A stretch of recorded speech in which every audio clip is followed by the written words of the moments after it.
Ashama kamultan kabajamtoota daawwattoota keenya televiizyinii faana sagantaa afaan Oromoo irraatii dhimma waqtawaa irratti odeeffannoon isin biraan geenyu jalqabeetu kan inni jiru.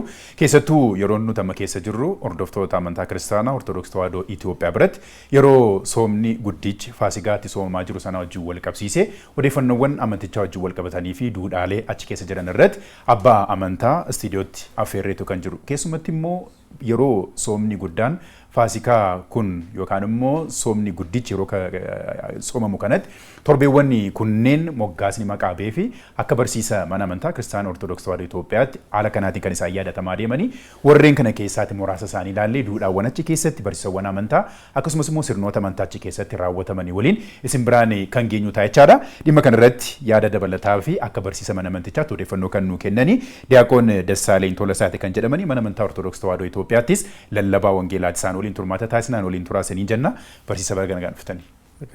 Soomni akkamii? Soomni gaariidha galatasaa. Egaan akkuma jalqaba kaaseetti keessattuu manni amantaa Kiristaanaa Ortodoksii Tawaahidoo Itoophiyaa soomiiwwan yeroo dhufanitti sirnoonni isheen raawwattu harki caalaan isaanii duudhaa mana amantichaa kan qabaatanii akkasumas immoo bu'uura mana amantaa hordofuuni kan isaan deemanii soomni guddaan amma nuti keessa jirru soomni Faasikaa torbee sadaffaa irratti kan inni argamu. Soomni kun yeroo dhufutti egaa mana amantittiin akka barsiisaas as geessetti torbeewwan jalqabaa lammaffaa sadaffaa jechuun moggaasni maqaa ba'ee fi haga dhumaatti kan deemanii haala kanaan yaadatamanii har'a kana kaasnamee torbeewwan kunneen maaliif moggaafamanii bu'uura amantaa qabu jedhanii namoonni kaasan hin jiru kanarraati haa jalqabnu. Tole guddaa galatooma. Soomiin guddaan kun akkuma maqaasaa soomii guddaa kan inni jedhame soomii gooftaan keenya uumaan keenya Yesuus Kiristoos inni soomee nun akka soomnuuf kan nuuf barsiise kan nu kaa'e waan ta'eefidha. Kunis egaa soomii torban mana amantaa Ortodoksii Tawaahidoo keessatti amantoonni hundumtuu namni umuriin isaa waggaa 7 ol ta'e hundumtuu dirqama soomuu qabu keessaa isa tokkodha. Soomiin kun guddaa kan inni jedhame gooftaan keenya uumaan keenya Yesuus Kiristoos waan inni soomee waan baay'ee kan itti raawwatame waan ta'eef guddaa jedhamee soomii isa guddaa soomii gooftaa keenya Yesuus Kiristoos jedhamee soomii hudaadee jedhamee karaa baay'eetiin moggaasa baay'eetiin waamama. Soomiiwwan labsiitiin mana amantiitti barsiistu keessaas jedhamee sin kaafama. Soomii labsii torban jiru torban isaanii keessaa isa tokko isa guddaadha. Inni kunis egaa maaliif gooftaan keenya uumaan keenya Yesuus Kiristoos soomee nuuf kenneera akka dabalataattis immoo guyyaamti soomamu mataasaa gara guyyaa 55 kan soomamu waan ta'eef soomii guddaa jedhamee akka jechaatti kan waamamudha. Egaa soomiin kun soomii kana keessatti wantoonni gaggeeffamanii akka sirna mana Kiristaanaa Ortodoksii Tawaahidootti wantoota baay'ee gaggeeffama. Kana keessatti isheen tajaajilaaf kan isheen raawwattu keessaati wantoonni muraasa yeroo boqonnaa fudhatan wantoonni kaan immoo irra caalaa kan itti deemanidha. Fakkeenyaaf yeroo kana keessatti faaruun faarfatamu faaruu gaabbiiti. Maaliif yeroon kun yeroo soomii yeroo sagadaa yeroo itti gaabbiitti seenan yeroo itti gara waaqayyootti itti deebi'uudhaaf itti qophaa'an waan ta'eef faaruun illee faaruu gaabbiitti faarfatama. Kanarraati kan ka'e kabaroon tsanatsiliin kun boqonnaa yeroo isaan itti fudhatanidha. Kanaaf dhimma kadhannaa wajjin wal qabatee halkan guutuu kadhannaadhaan kan itti deemamu guyyaa qidaaseedhaan barumsaan kan itti gaggeeffamudha. Egaa kana keessatti soomii kana keessatti wantoonni raawwataman kana keessa kadhannaan akkuma jirutu ta'e barumsa akkuma jirutu ta'e irra caalaa immoo yeroowwan jiran soomii kana keessatti sanbata 8dha kan nuti dabarsinu sanbataalee kana moggaasa kan mataasaatti kennite mana amantaa Ortodoksii Tawaahidoo guyyaa kana keessatti ergaalee adda addaa daddabarsuudhaanii yaadannoo adda addaa yaadachuudhaanii barumsa adda addaattiin barsiisuudhaanii namoonni akka irraatii baratanii akka ittiin of eegan akka ittiin baratan hin taasisti. Egaa kun lafumaa kee kan dhufe miti. Mana amantaa Ortodoksii Tawaahidoo keessatti ifa yookiin ibsaa mana kiristaanaa jedhamee kan waamamu keessaa qulqullicha yaarii tokkodha. Maaliif mana amantaa Ortodoksii Tawaahidoo Itoophiyaa qulqullicha Yaareedirraati gargar baasne kan ilaallu miti. Maaliif sirni raawwatamu hundumtuu yeedaloo kan mataa isaatti kennee darbees immoo barreeffama adda addaa barreessuudhaan kakuu haaraatis kakuu duriitis wal keessaaf wal duukaa fiduudhaani Yaareed akka kanniisaattidha kan inni moggaafamu yookiin immoo akka kanniisaattidha kan inni fakkeeffamu. Kanniisni abaaboo adda addaarraati isheen fudhattee akka damma mi'aa sana akka isheen qopheessitu innis immoo kakuu duris kakuu haaraa keessaatis kitaabolee jiran irraati wantoota jiru hundumaa fudhachuudhaani mana amantaa Ortodoksii Tawaahidoo Itoophiyaa kan isheen itti fayyadamtu kitaabolee guguddaa baay'ee barreeffama adda addaa baay'ee qopheesseera. Kanaan alammoo barreeffama kanaan dura hayyoota mana kiristaanaa warra kaaniitiin qophaa'anii yeedalootiin jijjiiruudhaani akka inni fayyadamu akka faayidaarra oolu taasiseera. Egaa sanbataalee jiran kana tokko isaanii moggaasa kan mataa isaaniitti kennee yeedaloo kan mataa isaanii yeroo sanatti gaggeeffamu kaa'ee kanaan ala wangeela guyyaa sanatti dubbifamu faaruu yookiin immoo lallaba misbaakisa jennu jechuudha. Lallaba guyyaa sanatti faarsaa Daawit keessaati ba'ee guyyaa sanatti lallabamullee adda baasee tokkotiin kan itti kaa'e waan ta'eef guyyaa kan sanbataalee jiran kana tokko isaanii moggaasa kan mataa isaatti kenneera. Kanaafuu bu'uura amantaa qabaa jechaadha. Bu'uura amantaadha kun barbaadamee namoonni sassaabamanii akkas jedhamee hin ta'in tokko isaa qulqullicha Yaareed wantoota dubbisamaniiti kaasee sirna raawwatamu hundumaa kan itti kaa'ee moggaasatti kennedha. Warra kaanitti deemname torbeewwan kunneen moggaasa maqaa isaanii tokko na ilaalumme warreen hin beekneef torbeen jalqabaa maal jedhama sanbanni inni lammaffaan inni sadaffaa maal jedhama amma sadaffaarra jirra booddee bal'inaan ilaalagatii ta'eef hamma dhumaa torreen jedhee moggaasa isaanii ilaalumme tokko. Gaariidha. Egaa moggaasni sanbataalee jiran kun yeroo baay'ee namni barmaatileedhaanii yeroo seensa yookiin immoo simannaa xoomii jedhee torbeessa jalqabaan fudhata. Garuu torbeessa jalqabaati dura torbeen jirudha akka simannaa xoomii qophaa'ina xoomii jedhamee kan yaadamu. Inni guyyaan inni sanbatatti xoomiitti seenu zawarada jedhameeti kan waamamu. Guyyaan kun dhufaatiisaa dhalachuusaa kan itti barsiisnu kan itti dubbannu addunyaa kana fayyisuudhaaf jedhee foon keenya uffachuusaa kan itti dubbatamudha. Ittaansee kan jiru Qiddisti jedhama. Qiddisti jedhamuunsaa sanbata qulqulleettii taate dhala namaatiif boqonnaa akka isheen taate eebbisee kan itti kenne waan ta'eef Qiddisti jedhama guyyaan kuni.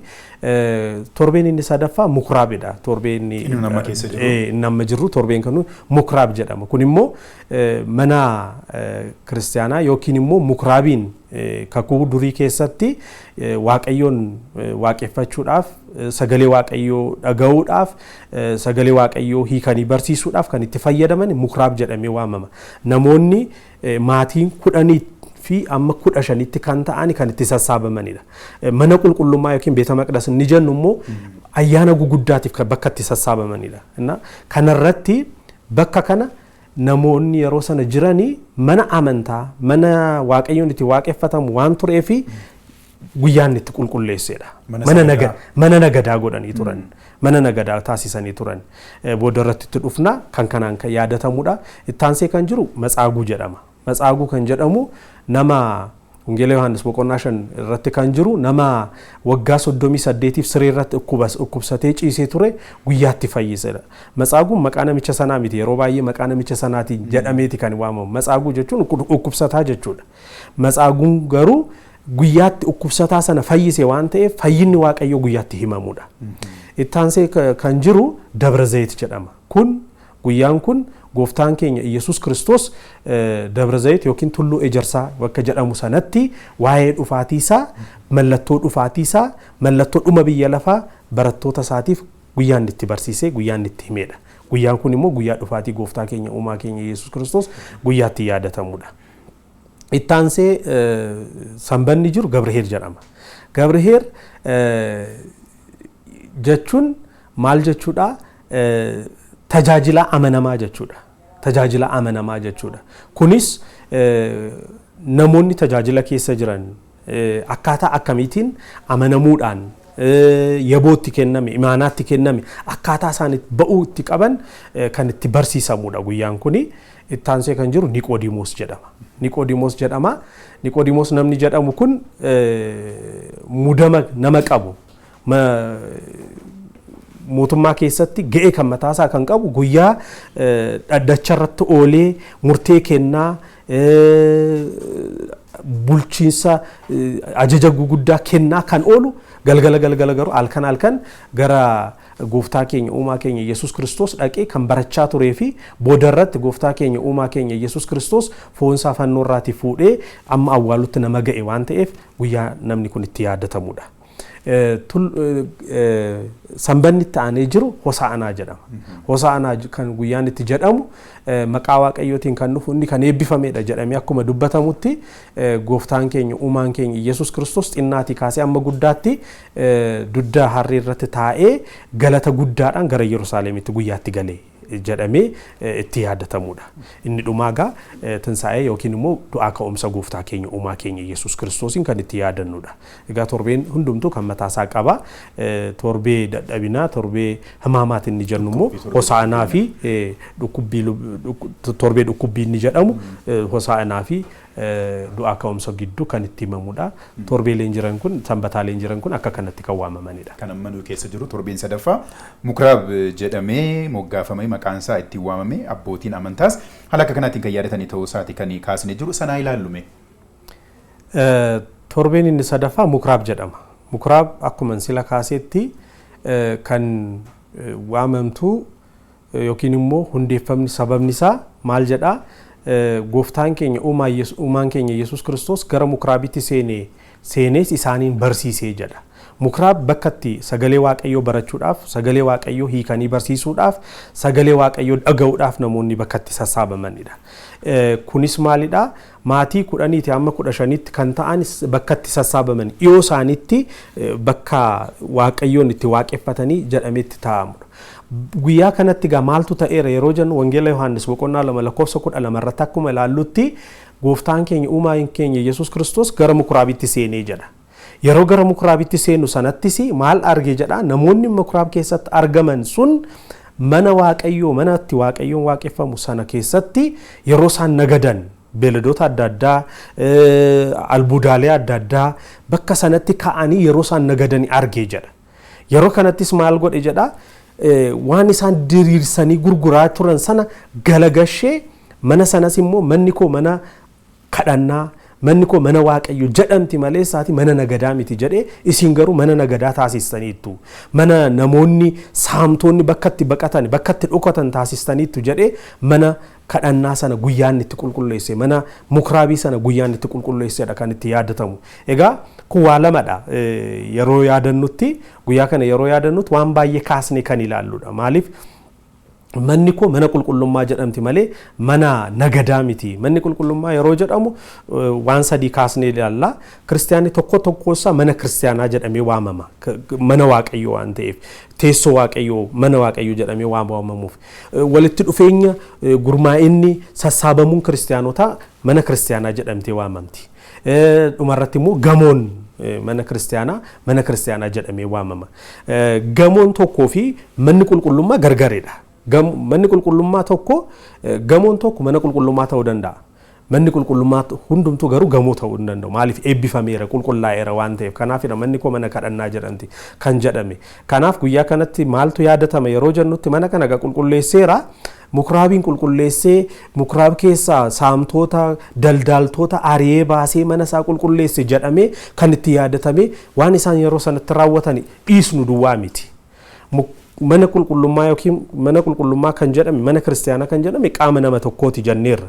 Man hundumtuu lapheessa akkamittiin fayyadamaa jira? Dhuguma mana Waaqayyoo taaneerraa, mana Waaqayyoo teessoo Waaqayyoo taaneerraa laphee tokko keenya keessatti bakkatti qodaan taa'u jennee kan akkuma keenyu mana keessatti laphee keenya keessatti maaltu jira? Jaalalli, nageenyi, tokkummaan, araarri kana hundumaa akka of keessatti qabanneetoo jiru manni suni lapheen suni mana daldalaa ta'eeraa kana qulqulleessuu akka qabnu kan itti yaadannudha.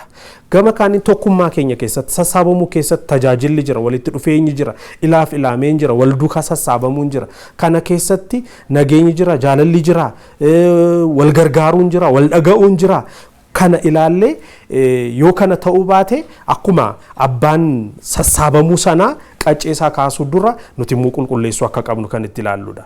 Inni sadaffaa gamoo kan taate mana waaqayyoo kan taate manni kiristaanaa sana keessatti maal raawwatamaa kan jiru harroo mana kiristaanaa mana daldalaa kan godhan hin jiranii. Kanaaf yeroo kana keessatti mana kiristaanaa kana keessatti wantoonni raawwatamuu qaban waaqayyoon itti galateeffamuu waaqayyoon itti kabajamuu waan waaqayyo itti himamoo qabu mana daldalaa kan godhan hin jiranii. Kanaaf qacceesaa kaasuu dura humna isaa agarsiisuu isaa dura inni abbaan mana sanaa mana isaa qulqulleessuu isaa dura deebi'uu akka qaban guyyaatti yaadatamudha. Yaadatta taanaan maal jedha wangeela Yohaannis boqonnaa 12 lakkoofsa 12 irratti kaasnee yeroo dubbisnutti maal jedha duka bu'oonni isaas maal jedhani jedha. Wangeela faarsaa Daawit irratti jecha dubbatame sana hin yaadatanii. Hinaaffaan mana keetii na nyaate sagalee jedhu sana hin yaadatanii jedha. Arras waan hamaa yeroo hojjennu waan hin taane yeroo hojjennu qaamni keenya waan gaarii akka itti hojjetamu qaba. Sassaabamuun keenya waan gaarii hojjechuudhaaf akka ta'e manni waaqayyoos waan gaarii bakka itti hojjetamu akka ta'e yaadachuu qabna. Kanaan akka kanatti deddeebi'uu qabna jedhamee mukraab akka kanatti kan yaadatamtudha. Kanaaf egaa kana wajjiniin kan qabate wantootni kaasnu yoo jiraate kaasuun danda'ama garuu irra caalaa mukraab akka kanatti kan yaadatamudha. Addatti sirnoonni amantaa torbee kana keessa torbee sadaffaa kana keessa raawwataman hin jiraatu gabaabsanii ilaallu. Kana keessatti egaa wantoonni raawwataman keessaa inni guddaan akkuma sila kaasee qaama nama tokkooti kaasee amma mana waaqayyoo kan taate gamoo waaqayyoo mana waaqayyoo amma taatetti hundumaa keessatti qulqullina yerootti raawwatamudha. Lammaffaa irratti immoo sirna mana kiristaanaa keessatti raawwatamuu qabu yerootti kabachiisuudhaaf itti himamudha. Maa jechuudha amma wantoonni raawwatamuu hin qabne yerootti ilaalluudha. Amma namni mana kiristaanaa tokko deemuudhaaf ka'u tokko daandii marrallee deemuu yerootti dadhabu hin argina. Kunis maalidha? Daldaalli yerootti baay'ate jechoonni hin dubbatamne jechoota jedhamuu mallee hin qabne yeroo isaanii meeshaa mana qulqullummaa wajjin yeroo isaan itti himaman hin ilaalla. Fakkeenyaaf sagaleen taaneen wantoota qulqullaa'anii namoonni itti fayyadamuu qaban yerootti himaman jiru. Kun sirrii akka ta'an yerootti himamudha. Sirrii akka ta'an yerootti himamudha. Maaliif bakka akkasiitii fannoo dhufee bakka akkasiitii maaloo dhufee jedhama. Kun sirrii miti. Abbooliin kawaala keessatti yookiin gadaamii keessatti argamanii kadhannaan darbees immoo jiruu adda addaa hojjechuu malee nuuf waan adda addaa bocanii nu erguun jiruu isaanii miti. Kun sirna mana kiristaanaas kan balleessudha. Kun orkamuu kan qabudha tokko. Lammaffaa irratti namoonnis immoo kana beekanii namootuma mandara keessa deemanii waan kana dubbatanii daandii irratti deemanii kana balleessuudhaaf mana koo mana nagadaa gootaniitu inni jedhu kun sirna koo sirnatti nagada gootaniitu isa jedhu ittiin kan ilaalludha. Inni kaan maal jedhama abbooliidhaan kan eebbifame jedha. Akka sirna mana kiristaanaa keenyatti namni tokko fannoo mallattoo amantaa kiristaanaa ta'uusaa fannoo yeroo morma isaa irratti kaawwatu abbootiitiin eebbisiiseedha malee karaarraa bitee kan ittiin morma isaa irra kaawwatu miti. Kun sirna mana kiristaanaas kan balleessudha.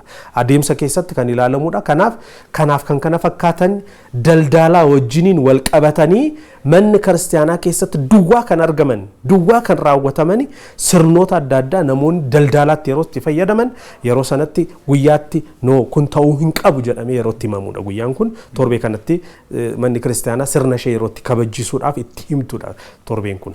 Tole hordoftoonni amantichaa naa kaastanii gaasila seenaan guyyaa torbeen sadaffaa kuni mukraab seenaa mataa isaa dandee bu'uura mataa isaa dandee kan qaba kan amantaa yeroo kanatti wantoonni raawwatamanii jiru. Hordoftoonni amantichaa guyyittii kan akkamitti yaadachuutu irra jiraate jennee kaasuu dandeenya. Egaa sila muraasa waan hin kaase tokko jira maalidha?